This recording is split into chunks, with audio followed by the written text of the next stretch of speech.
We all know people who we believe cannot change or maybe will never change, but today's lesson, I want to help prove that wrong. Today we're going to talk about one of the most wicked kings in Israel, and we're going to see what God did to take this awful person and bring him to himself. So today we want you to join us for a lesson called It's Never Too Late.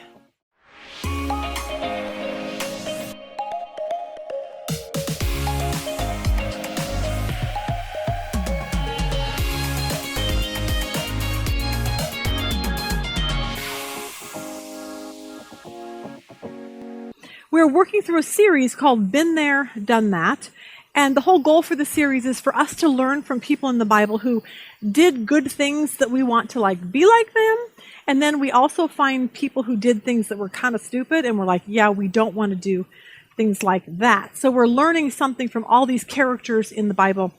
I'll tell you what I learned the other day. I learned what not to do when it comes to lighting a candle. I decided one day that I needed to light a candle, but I couldn't find a lighter. So what I did was, I went in the garage and I found this lighter of Rob's. I don't know if you can see this very well. I'm going to see if I can do this right. It's literally it's kind of like a mini blowtorch is pretty much what it is. So I picked up this stupid lighter. Unfortunately, I picked it up upside down. So when I was holding it down here, this thing terrifies me. When I was holding it down here, I clicked on the button and the flame, the torch I call it, went right into my hand. It burned my hand, it burned my fingers. Honestly, I don't think I've ever been in so much pain in my entire life. So I had to put ice on it and hold cold things and it blistered. It was just this horrible thing. But anyway, I learned a very valuable lesson from there. We were watching NCIS New Orleans the other night, and there's this scene, and this guy he kills somebody with a big blowtorch, okay? It's a horrible scene. But the agent goes to find this guy, and the guy happens to have his blowtorch with him working on some steel. When he realizes that he's going to get caught, he takes the blowtorch, turns it over, and hits the NCIS agent in the arm. And I looked at Rob and I go, yep, I know exactly how he feels because it's so incredibly painful. And mine was just a teeny tiny little flame from that thing there. But the point is that I've been there and I've done that. I'm never doing that again. If I'm going to turn that on, I'm going to make sure it's the right way because I've learned a very valuable lesson from it. And that's why we're doing this series. Because we kind of want you to learn from people and the things that they did to never do that again. So that's kind of where we're going with this. So today, let's start here. On Friday the 14th in 1999, Wall Street experienced its biggest one-day fall in history. The United States lost $2 trillion in value. And it was all because of the technology sector. We called it the dot-com bubble, and it was the dot-com crash. Bill Gates saw his personal fortune drop from $30 billion in a few hours, which that's kind of a lot of money. But in the following months, we had 430 internet companies that closed shop, $100,000 people lost their jobs. And it's kind of this thought behind it. Oh, how the mighty have fallen. Because that's what happened with this big crash. Today we're going to talk about two men, and we're going to learn that kind of same lesson. Oh, how the mighty can fall. And we're going to see this regarding two different kings in the Old Testament. And we're going to learn from both of them that you can start your life really well and be really, really awesome, and you can end badly. Or you can start your life badly and end really well. And knowing that, our theme for today is going to be this. We should never count anyone out, even if it's the worst person you know. Because this is what we're going to learn today, that God is amazing. He's amazing at redeeming people who recognize they need him and then turn to him. So that's what our lesson is going to be about today. Today we're going to talk about a man by the name of King Manasseh in the Old Testament. He was a king. He was a very, very wicked king. He refused to follow God. He was evil, evil, evil most of his life. He destroyed people. He killed people. He sacrificed his son to the fire. He was involved in witchcraft. He was considered one of the worst kings in Judah. And he started out really, really bad. But we're going to see somebody like that can turn their life around. So for those of you who are here and you're thinking, well, God can't possibly forgive me for what I've done, I want you to know that today, hopefully, you can get free from that thinking. Because if God can forgive Manasseh, he can forgive anyone. That's good news for us. I thought this was cute. A policeman watched a young man back his car around the block, and he was so confused. And the young boy kept backing. And finally, the policeman stopped him and said, "Why are you driving backwards?" And the boy explained. He said, "Well, I borrowed my father's car, and I drove it farther than I was supposed to, so I'm just going to back up to try to take some of the miles off of the odometer." I was like, that's what Jesus did for us. He came to die on the cross so he could take off those sins off of our sin odometer, is kind of my thinking. But today we're going to learn from this king named Manasseh. But to understand Manasseh, we're going to talk about 3 different people today. To understand Manasseh, we're going to need to understand his father first. And his father is the first part of this. You can start your life out well and end badly. That's going to be his father. But the son, Manasseh, is one of those that you can start your life out badly and end well. So I want to give you a quick history of the kings of Israel. When you look in the Old Testament, some people don't even know really what it's even all about, but it really is just about the nation of Israel getting into this land. And, they were slaves in Egypt. Most of us know that. Moses went to get them out, wanders 40 years. They end up going into the land. It's portioned out between all these different people. But if you look at this map up here, you can see that it was always one nation. Like each, the 12 tribes each had a portion of it, but it was always one nation under God, basically. God was the one who was their king and ruling over them. But they get into the land, they rebel against God, they start doing what pagan nations start doing. They start, and they looked around, they're like, well, all of these other nations have a king. Well, we want a king. And God's like, trust me, you do not want a king. A king will do horrible things with you and your family and taxing you and all of those kind of things. And they refuse to listen to God. And they're like, I'm sorry, we want a king. And so God says, fine, I'll give you a king. Here's a chart. We'll put this up here. I want to just show you what's kind of going on. You see at the very top, you've got 3 kings there.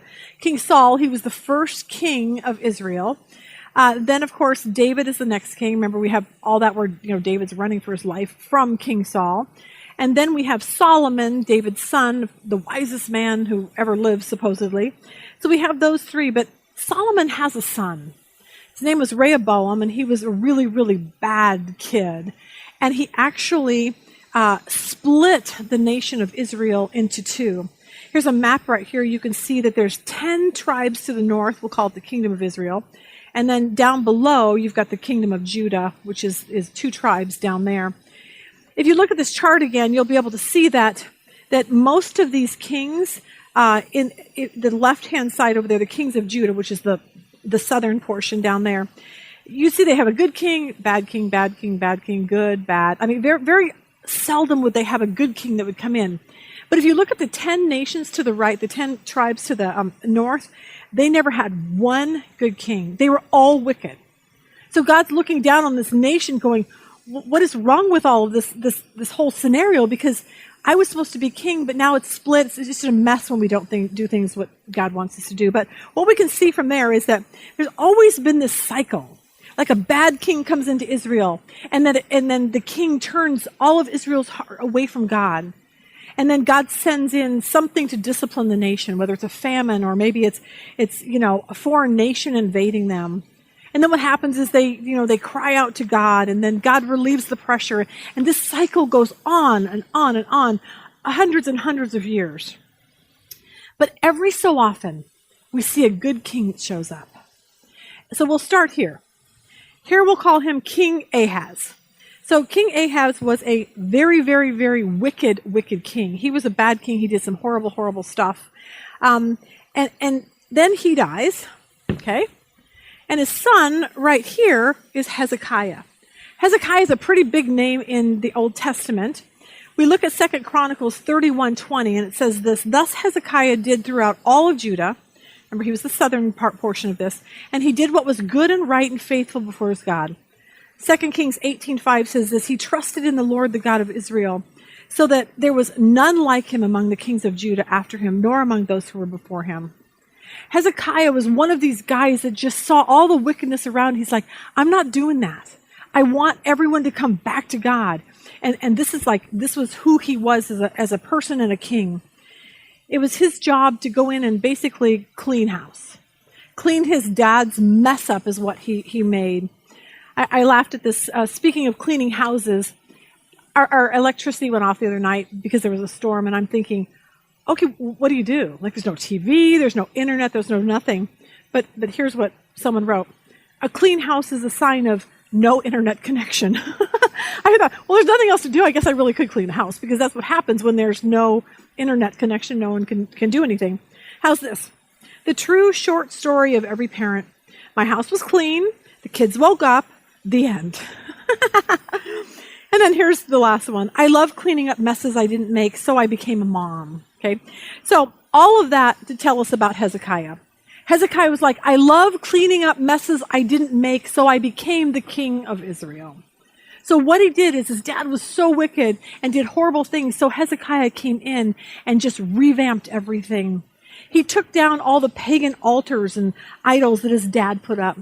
He destroyed all the temples that shouldn't have been there. He destroyed the bronze serpent that Moses made in the desert because people were like worshiping it as an idol. Hezekiah's wicked father right here, he nailed the temple doors shut. Like, he didn't want anyone to go in and worship God or anything, so he nailed it shut. Hezekiah went in and reopened it.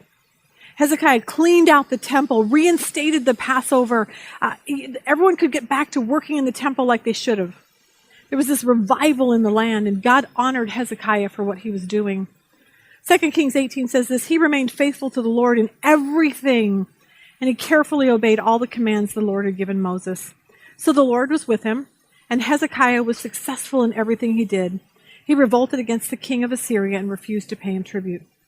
Now, God did such great things for Hezekiah because Hezekiah did such great things for God.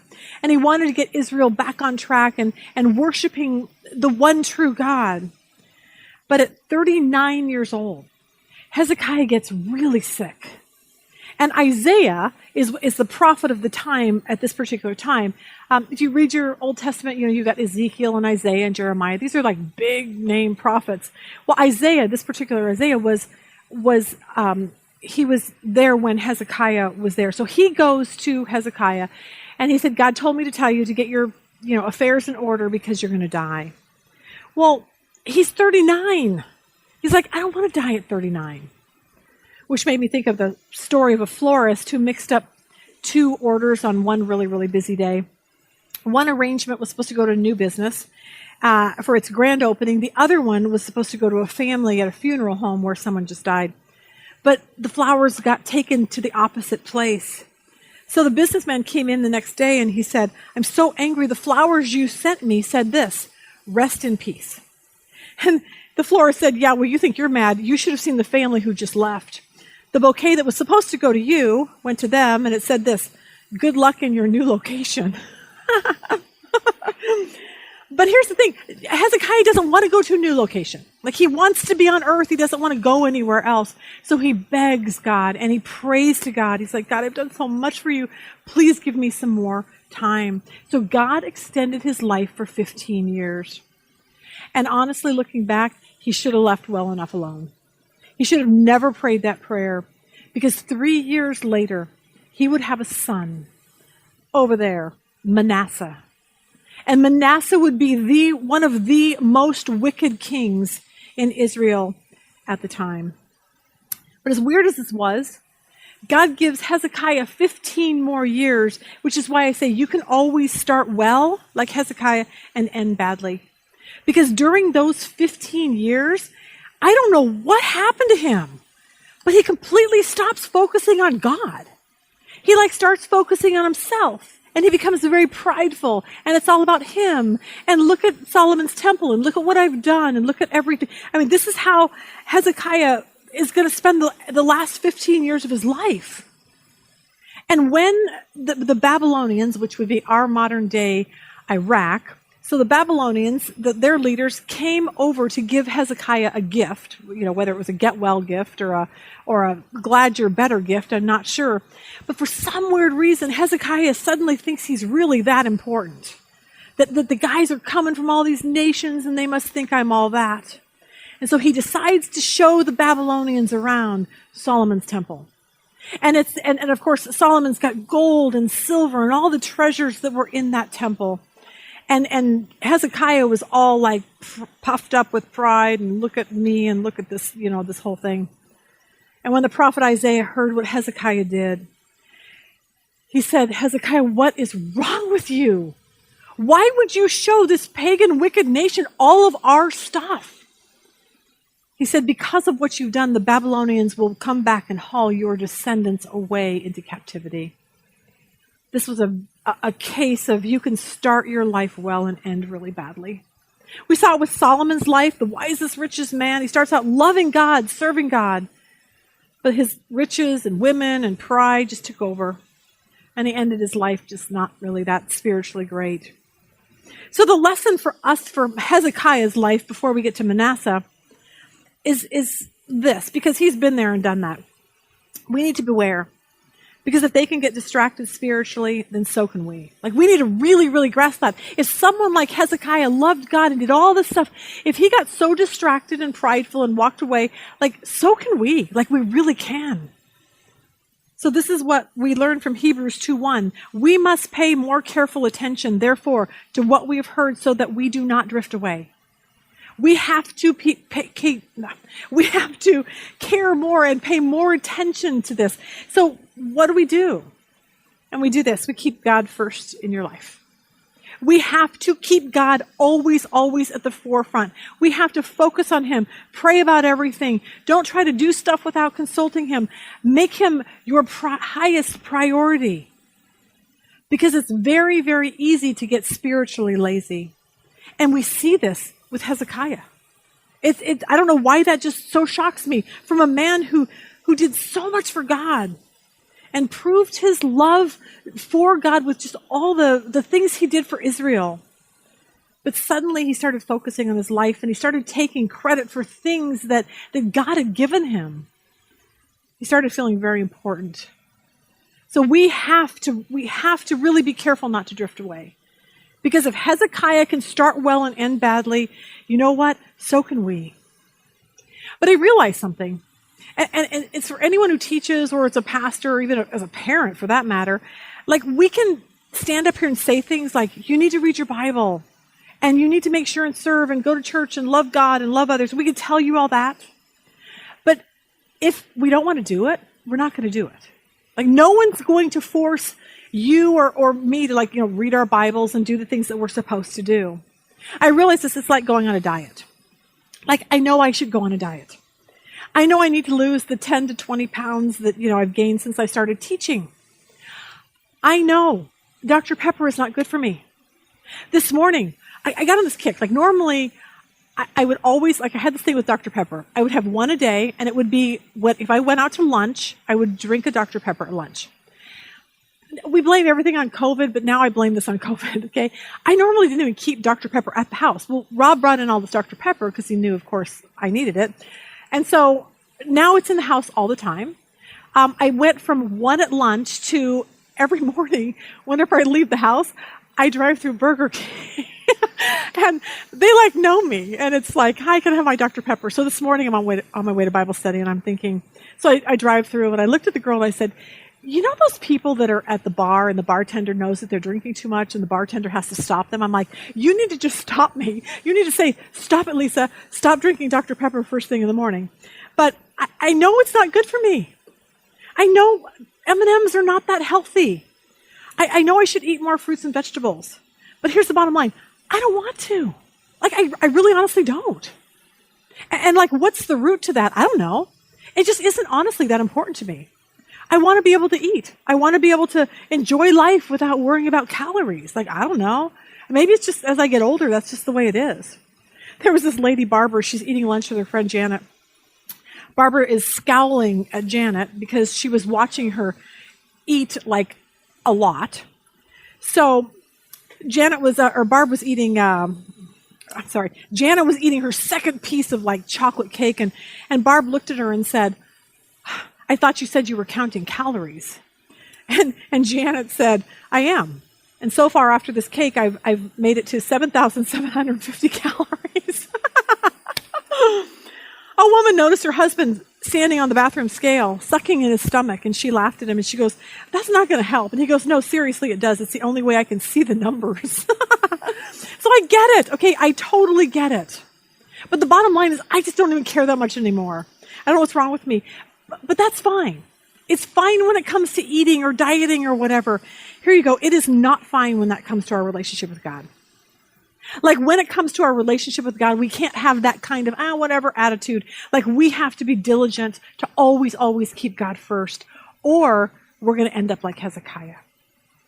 Warren Wiersbe said something cool. He said, according to Romans 12:1 and 2, if we surrender to the world around us, we become conformers.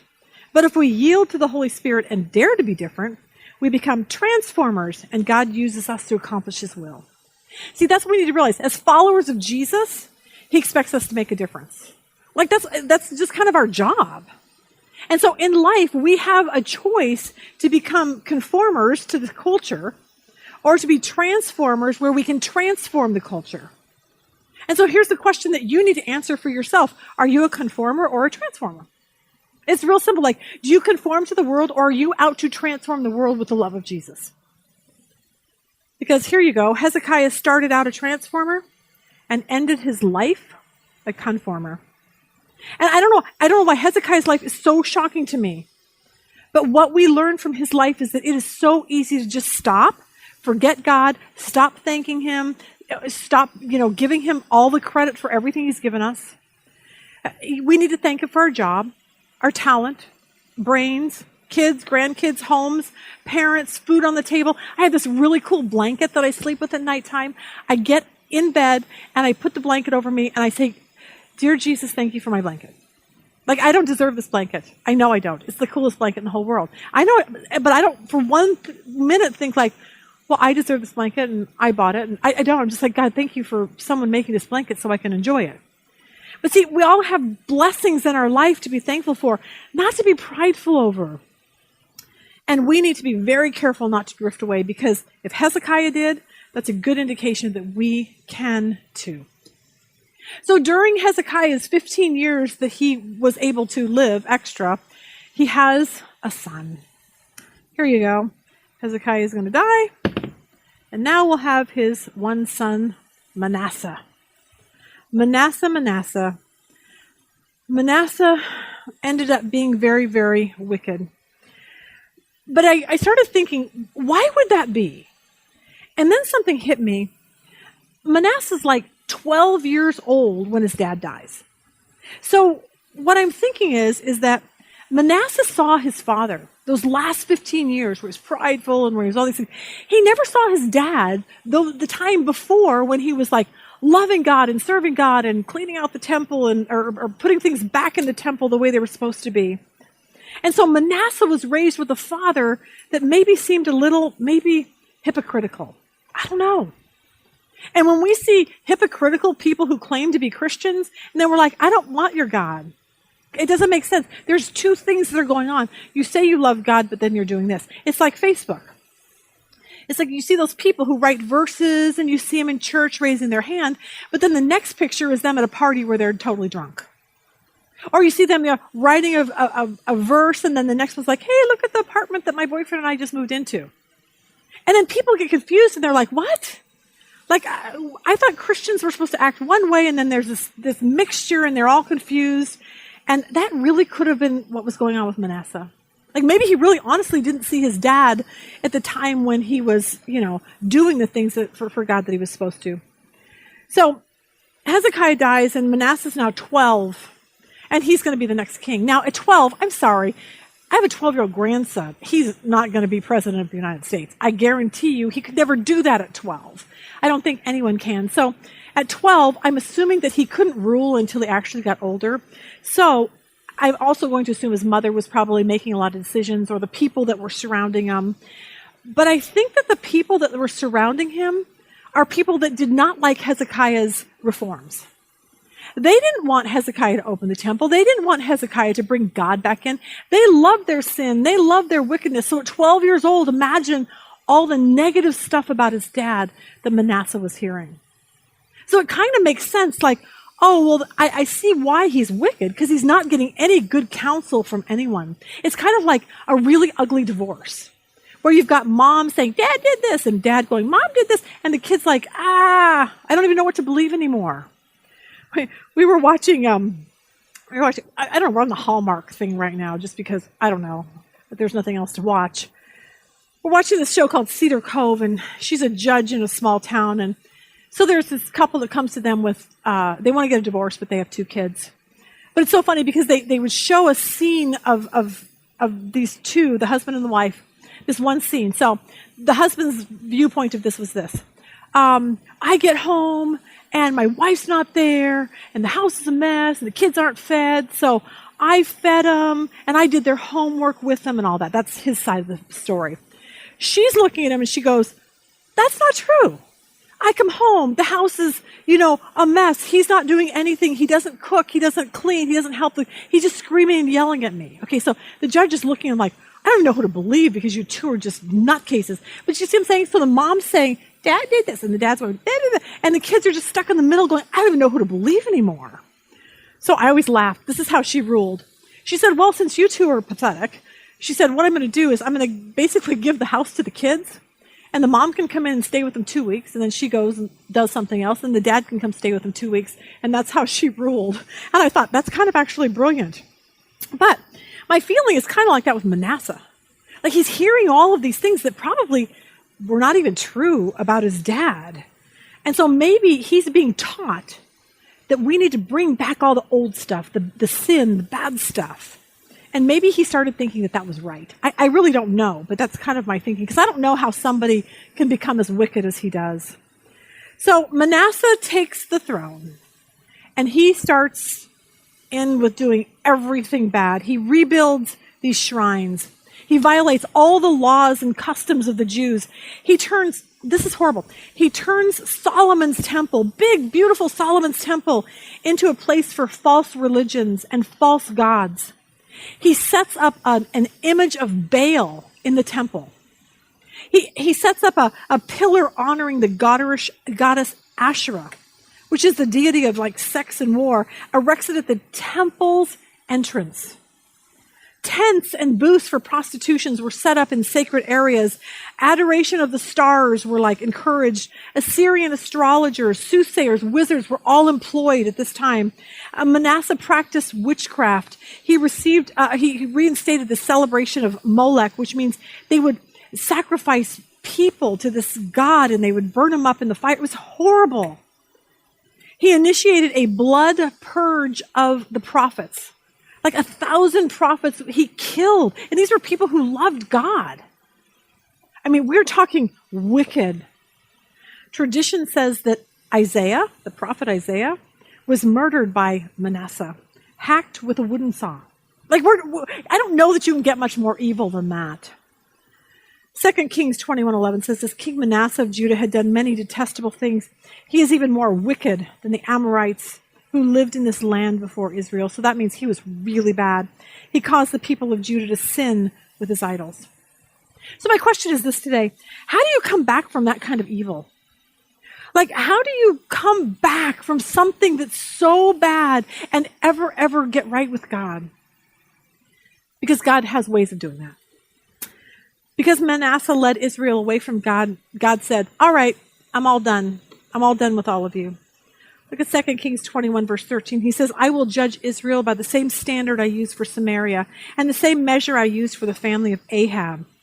I will wipe away the people of Jerusalem as one wipes a dish and turns it upside down. Then I will reject even the remnant of my own people who are left, and I will hand them over as plunder for their enemies, for they have done great evil in my sight, and have angered me ever since their ancestors came out of Egypt. It's so sad to me. It's like God is going, you're my chosen people. I brought you out of Egypt. I want to be your God, and I want you to be my people. And they turned away from him over and over and over again. And so God said, enough's enough. And he says a foreign nation will come in and plunder you. So look what happens in 2 Chronicles 33:10. And the Lord spoke to Manasseh and his people, but they would not listen. God's like, one last time, Manasseh, I need you to listen to me. You don't understand what's going to happen. You're going to come in, the Babylonians are going to come in and they're going to like destroy you. You can't, please, like he's begging him. And Manasseh's like, nope, not doing it. God says, all right, have it your way. And it's kind of funny that God does that with us. And we see it all through the Bible. He warns us over and over and over. Don't do that. Don't have the affair. Don't get drunk and get behind the wheel. Don't, get in touch with that old boyfriend on Facebook. Don't sleep with that person you're not married to. Don't. And it's not because he's a killjoy and he doesn't want us to be happy. He really, really honestly knows that those things are going to hurt us. And he does not want us to get hurt. And with this whole story of Manasseh, he reminds us this. There is a blessing when you do what God says, and anxiety and heartache when you don't. And our choice is always to listen to these warnings and learn from these people in the Bible, from the Hezekiahs and the Manassehs. Now, since Manasseh wouldn't listen to God, he uses another means. And at this particular point, he sends the king of Assyria in to discipline Manasseh. It reminded me of a modern day story from one of our guest speakers that we had many years ago. David Wood was probably, I have 3 speakers that I could literally listen to all day long. David Wood was one of them. Of course, Joel Richardson's the other, and I love Mike Winger. So between the 3 of them, I could just sit at a conference and listen to them all day long. But David Wood was so fascinating to me. The first hour he came in, we had him come in because he was the one who led Nabil Qureshi to Christ, and Nabil was a very, very devout Muslim. So we told him to tell, I said, the first hour, I want to hear your story, tell people how you became a Christian. And what we saw with his story is that, as weird as this sounds, David was a lot like Manasseh. And the word we have there is sociopath. Because I don't think that a person can mercilessly kill thousands of people like Manasseh did and have no feelings about it whatsoever. And that's really what a sociopath is. So I'm going to flip between Manasseh and David Wood's stories. David Wood, James Bishop wrote an article on David Wood. It's basically what he told us. But he says this, he explains that sociopaths don't form normal attachments to other people. They lack empathy, and when they see a person suffering, they don't feel bad about it. And so that's kind of David Wood's story. He total atheist. He believed in evolution, and he thought because he didn't have feelings that he was higher on the evolution chain than anyone else. So when he was 18, he decided to prove his point, and so he plotted to murder his own father. He said this, if I really wanted to be free of everything I had been brainwashed into thinking about right and wrong, then I decided to kill my dad. And I decided to do it in a brutal fashion, not a gunshot. I was going to do it with a hammer. When I walked up to my dad with a hammer in my hand and hit him in the head 7 or 8 times until I thought he was dead, and I just left. Now, I'm sorry, that's a horrifying story, but it's true. But here's the thing, you go, how could God ever save someone like that? How could God ever save someone like Manasseh? But God had other plans to reach David, just like he had other plans to reach Manasseh. Verse 11 says this, so the Lord sent the commanders of Assyrian armies, and they took Manasseh prisoner. And they put a ring through his nose. Here's a little gif. I thought this was funny. That just looked painful. I'm sorry. And then they bound him in bronze chains, and they led him away to Babylon. Remember when Hezekiah showed the Babylonians all of this? And this is where he's led away to Babylon. He was taken prisoner, and suddenly he has no power over his people. And it was in that prison cell that God got Manasseh's attention. And it was in a prison cell that David Wood was able to listen to God also. David's story says this, lucky for his dad, one of his friends, Jim, found him covered in blood and took him to a hospital. Wood then knew it was a matter of time before he was discovered as the culprit, thus decided to confess to his mom. So I went and told my mom, hey, I may have done this because I thought I was being told on at that moment.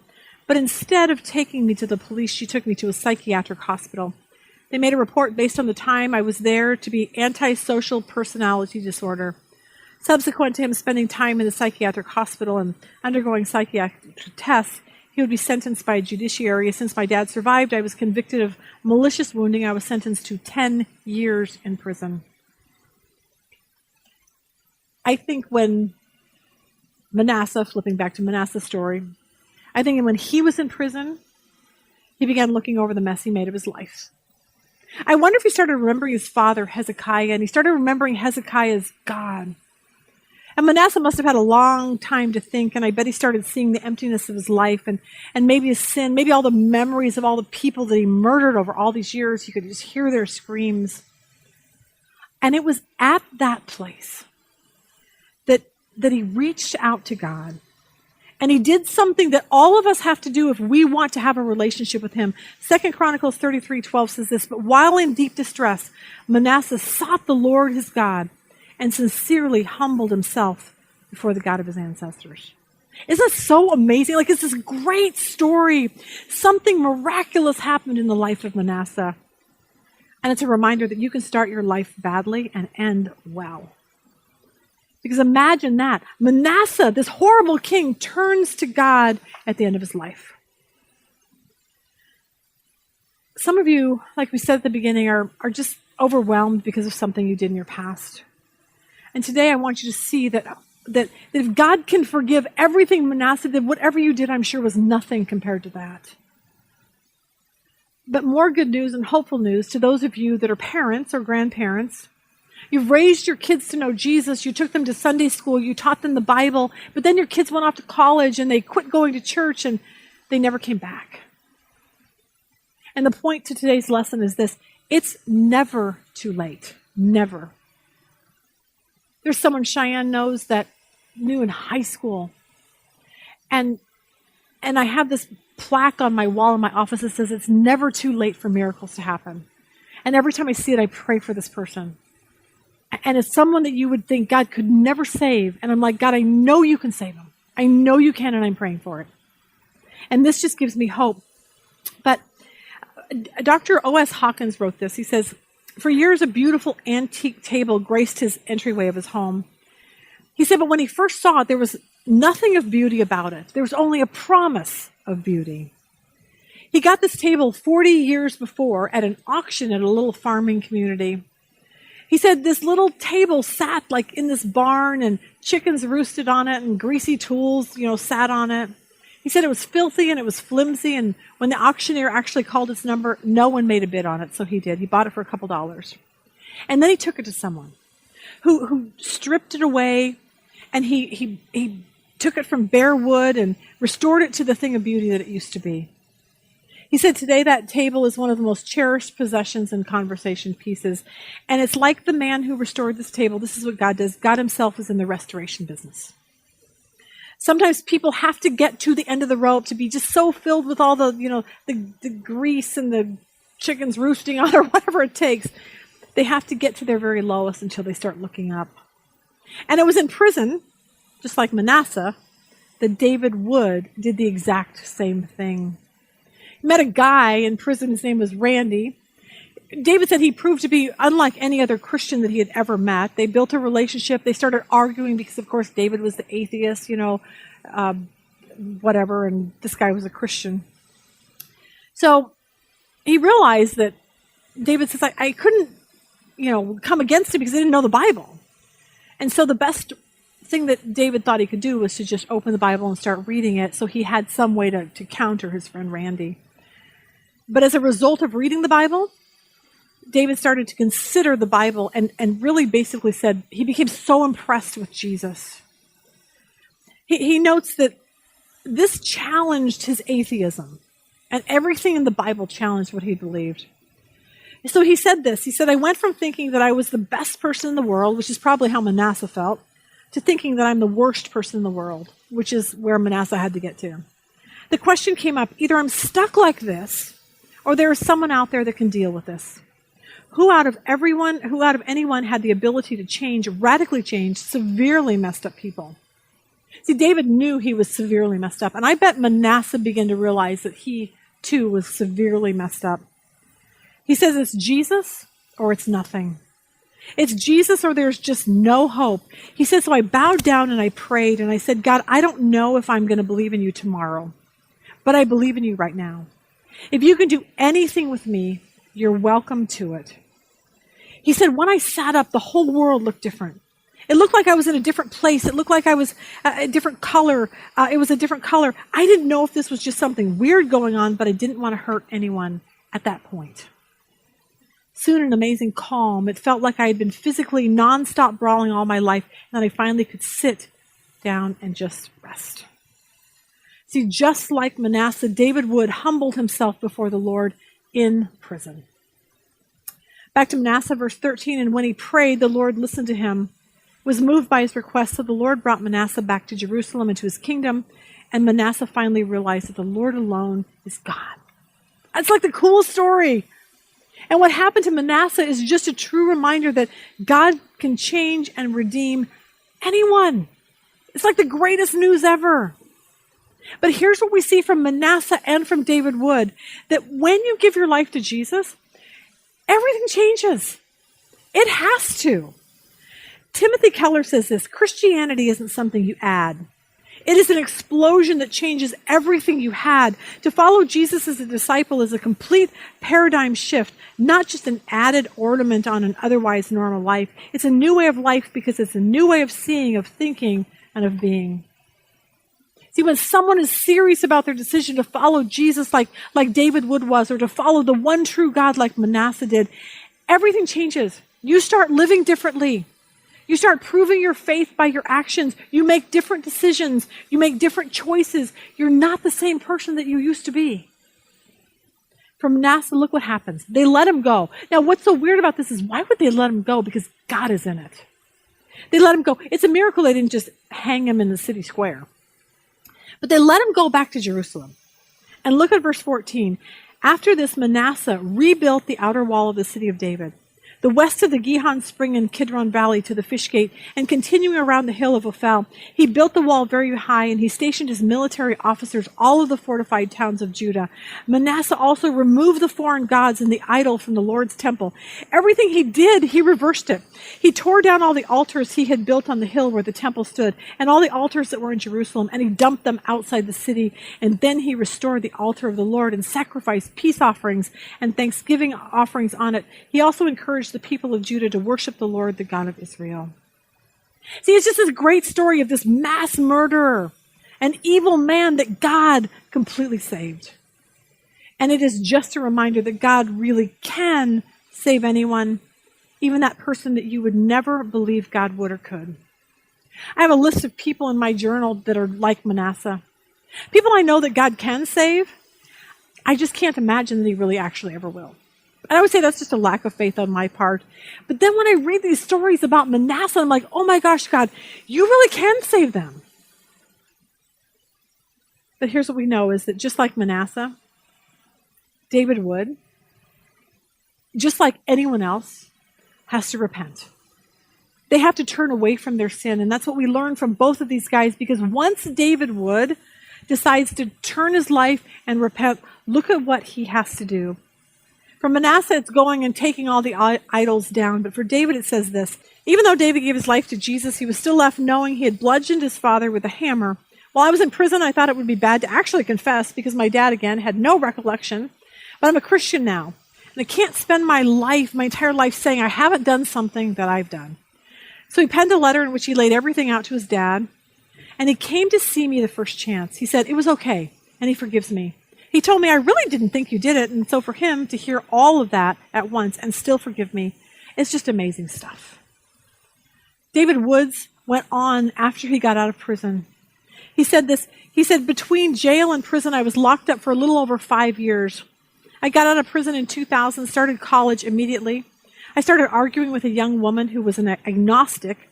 She eventually became a Christian, and we were married the following years. David Wood now has 5 kids. He has 2 of them that are severely, severely handicapped. He's become a brilliant apologist. He has a ministry to Muslims, which is how Nabil Qureshi ended up coming to Christ. He and Nabil became very, very close friends. But because of David Wood and his crazy madness story and his prison and his coming to know Jesus and his learning about the Bible, Nabil gives his life to Christ. He becomes an evangelist and apologist, and he worked at Ravi Zacharias' ministry. For David Wood, he has over 500,000 subscribers on YouTube. And God is just using him in the Muslim sector, which is amazing to me because it just is a reminder that God can use anything, no matter what we've ever done in our past. Which brings us to this: it's never too late. If you have someone in your life that wants nothing to do with God, that has this hard heart against God, honestly, keep praying for them. These stories are just great reminders that God is really, really good at changing someone and drawing them to himself. And then two, know this: nothing you have ever done is beyond God's forgiveness. Someone wrote, you can't alter your past, but you can put your past on the altar. I thought that was great. Here's why. If you travel by air, like if you go on airplanes very frequently, it's likely that you've lost your luggage at some point. It's like you give your luggage to the person at the baggage claim and your baggage area when you're getting your ticket. You hand it to them, they barcode it, and then they send it down this like conveyor belt. And the goal is for it to be there when you get off the plane. But a lot of times when you get there, you're the last one standing and your luggage is nowhere to be found. So just an FYI, this is just a thought that you probably didn't know this, but that's actually not really unique because the airlines lose about 26 million bags every year. Like, that's a lot of bags to lose. But that's just the reality of flying. So the reason why I'm telling you that is because there's an illustration of a guy that he's standing to buy an airline ticket, and he steps up to the counter and he says, I have 3 pieces of luggage. I want you to send one of them to Phoenix, one to Seattle, and one to New York. And she goes, sir, we can't do that. And he goes, I don't know why you did that to me last week when he flew. But that's just like normal. But here's the deal. There's nothing worse than losing baggage. There's just nothing worse than that, unless it's baggage you need to lose. And the truth is that most of us have some kind of baggage from our past. We have past sin. We have people we hurt. We hurt God. But that's the kind of baggage that we need to lose. Because God wants to use you. And he wants to use your past and all. Because think of this. If God has changed you, you have a responsibility to let him use your story. Just like he did for David Wood. Just like he did for King Manasseh. Because he wants people to understand that Jesus, when you give your life to Jesus, he can change everything about you. There's no time to sit around worrying about your past, wondering if God has forgiven you. Because here's the bottom line, he has. And he has nail scars to prove it. Do not let his death go in vain. We always say this, if you had an abortion and you're a follower of Jesus, you're forgiven, now go help someone who had an abortion. Were you an addict? I don't know. If you're a follower of Jesus, you're forgiven, now go help someone get through their addiction. Did you have an affair? Did you destroy your marriage? As a Christian, you're forgiven. Now go help someone who just blew up their marriage. See how that works? Imagine if David Wood never did anything because he just could not ever get over the fact that he tried to kill his father. Here's what you need to know. God can use whatever that is. Imagine Nabil Qureshi, who passed away at 32 years old. Imagine if David Wood was just like, I just can't do anything because I'm so bad or whatever. David never would have gone out and shared the gospel with Nabil, and Nabil would never have heard the gospel. And a lot of Muslims would never know Jesus today if David just didn't get over his past. David finally accepted that he had been totally and completely forgiven. And that's why there's so many people that will be in heaven today because he's using his story. Imagine if Manasseh did not go back and tell Israel, guys, I was wrong. I need to redo this. I need to start, putting things back the way they used to be. Because if he hadn't have done that, the people in that day may never have turned their hearts back to God. Today's lesson is just this. It's really never too late. It's really honestly never too late for anyone. But I just want us to pay attention so that we end well. Because we don't want to be like Hezekiah. who started out well and ended poorly. We want to be like Manasseh. As weird as that sounds, that maybe started out bad, but he ended up really, really good. And that's our goal for this. We have to pay attention and always keep God first because we want to end well. Father, thank you for this message. Thank you for David Wood and for his ministry, and thank you for King Manasseh's life. Thank you, God, for the lessons that we've learned from these people, and for those that are struggling with their past, I pray that you will help them to get past it so that you can use them, because that's what you want to do. God, thank you for these lives of these men. I just pray for anyone who's dealing with worried about someone who they're so fearful that you can't save. I pray that today they'll understand that you really can save them. And we're just going to keep praying until you do. We thank you for that in Jesus' name. Amen.